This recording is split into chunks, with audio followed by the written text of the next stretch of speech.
nata e shtrigave apo dita të vdekurve.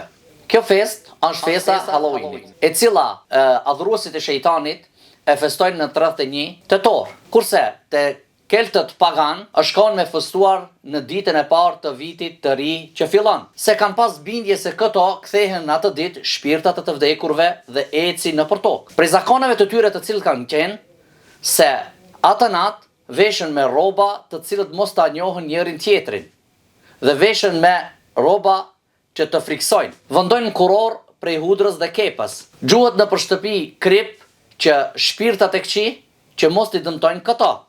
Prej zakoneve që u kanë bërë nga keltët e vjetër, nga keltët pagan, është që fëmijët dalin dhe kërkojnë ëmbëlsira prej njerëzive dhe njerëzit ju japin fëmijëve ëmbëlsira me qëllim që mos t'i gjenja e keqja nga shpirtat e këqij. Kjo fest ndalohet në aspektin fetar për shkak se kundërshtohet me parimet fetare. Pejgamberi sallallahu alaihi wasallam thotë, kush i përngon një popullit, ai është prej tyre.